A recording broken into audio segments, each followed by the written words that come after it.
भाइयों बहनों नमस्कार। मैं अनिल शुक्लवारसी, पूर्व सांसद, अपने YouTube चैनल जनयात्रा टीवी में आप सबका स्वागत करता हूं। साथियों, आज हम वार्ता करेंगे जो 8 हमारे पूर्व नौसैनिक कतर से बच करके आए हैं हिंदुस्तान, उसके बारे में। साथियों, प्रधानमंत्री श्री नरेंद्र मोदी की सफल कूटनीति ने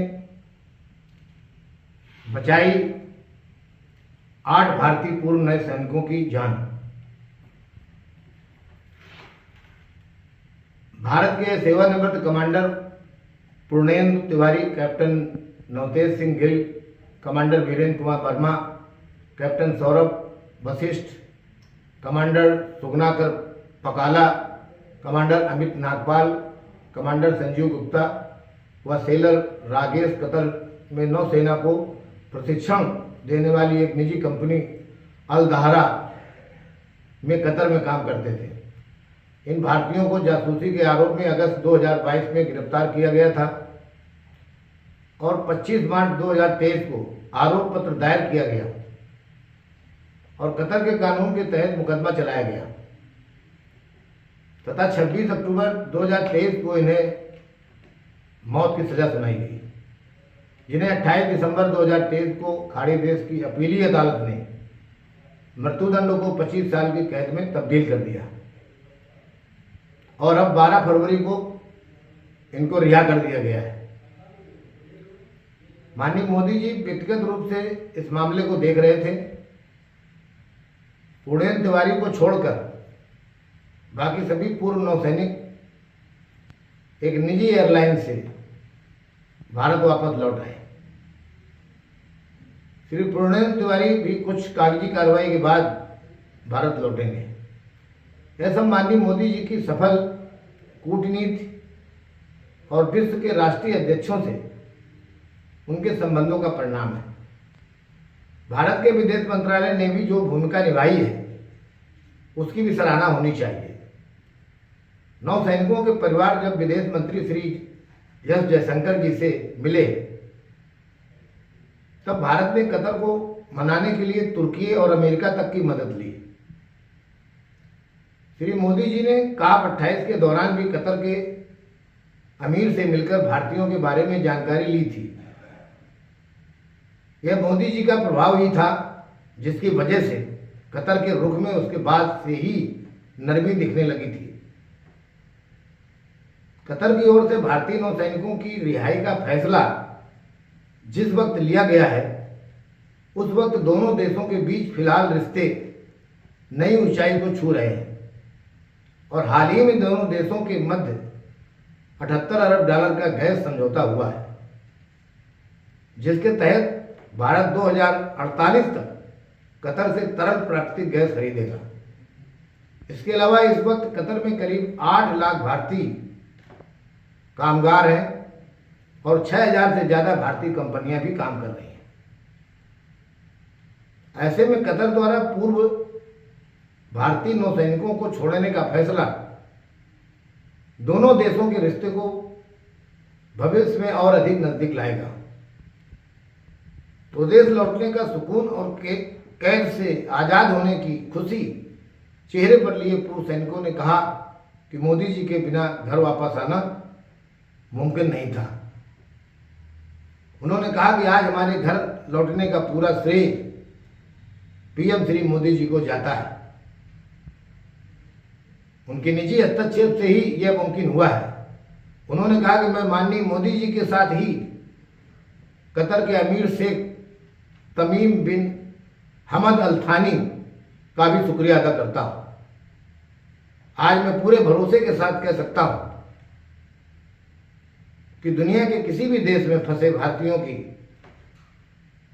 सलामत भारत वापसी मोदी की गारंटी है। कतर से भारतीयों की रिहाई भारत के प्रति दुनिया की धारणा बदल देने वाली मोदी के सफल कूटनीति का परिणाम है। माननीय मोदी जी की बार बार की सफलताओं ने यह साबित कर दिया है कि माननीय मोदी जी भारत के प्रथम सेवक ही नहीं बल्कि प्रथम रक्षक भी है। एक समय तो ऐसा लग रहा था कि भारतीय पूर्व नए सैनिकों की रिहाई और वापसी नामुमकिन है। सैनिकों की रिहाई और भारत वापसी ने माननीय मोदी जी का इकबाल भारत के लोगों में और मजबूत कर दिया है। माननीय मोदी जी ने इस मामले की कमान खुद संभाल रखी थी,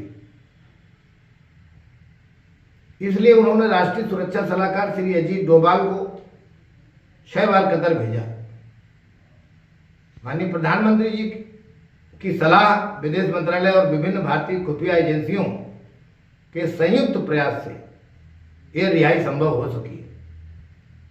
विदेश मंत्री श्री जयशंकर की अगुवाई में खास गठित टीम कूटनीतिक स्तर पर मामले को संभाल रही थी। सूत्रों के मुताबिक इसके तहत सऊदी अरब समेत खाड़ी के कई देशों के साथ भी बातचीत चल रही थी।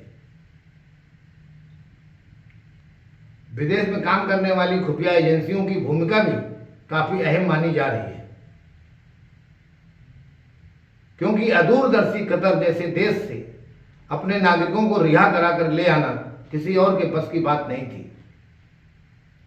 इससे तो यही कहा जा सकता है कि मोदी है तो मुमकिन है। इस कठिन काम को करके मोदी ने अपने कूटनीति का लोहा पूरे विश्व में मनवाया और लोगों में मोदी के प्रति नए सिरे से और मजबूत भरोसा पैदा हुआ है। इसका प्रमाण तब भी मिला था जब युद्धग्रस्त यमन और यूक्रेन में फंसे भारतीयों को सकुशल निकाल कर लाया गया था।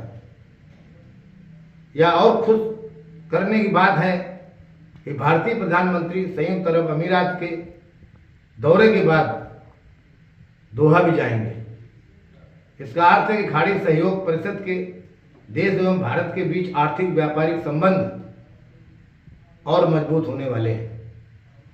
खाड़ी सहयोग परिषद के अधिकांश देशों और विशेष रूप से सऊदी अरब, संयुक्त अरब अमीरात, कुवैत और ओमान से भारत के संबंध पहले से ही मधुर है और यही सबका परिणाम है कि अब आबू धाबी में मंदिर का निर्माण हुआ है। माननीय मोदी जी इसी मंदिर का उद्घाटन करने के लिए आबू धाबी जा रहे हैं। यह मंदिर केवल संयुक्त अरब अमीरात और भारत के महत्वपूर्ण संबंधों का ही परिणाम है। इससे अब संदेश जाता है कि पूरे विश्व में योग को पहचान देने के बाद माननीय मोदी जी भारत की संस्कृति का प्रसार इस्लामिक देशों में भी करने में सक्षम है। भारत की संस्कृति को विश्व के कोने कोने में पहुंचाना चाहिए, क्योंकि भारत की संस्कृति बंधुत्व और आपसी भाईचारे को मजबूत करती है। इससे भारत की पहचान के साथ विश्व में इसका मान भी बढ़ेगा। भारत माता की जय। बहुत बहुत धन्यवाद। यदि आपको मेरा चैनल पसंद आया हो तो इसे लाइक और सब्सक्राइब करना न भूलें। आपका साथी अनिल शुक्लवारसी, पूर्व सांसद। Thank you very much.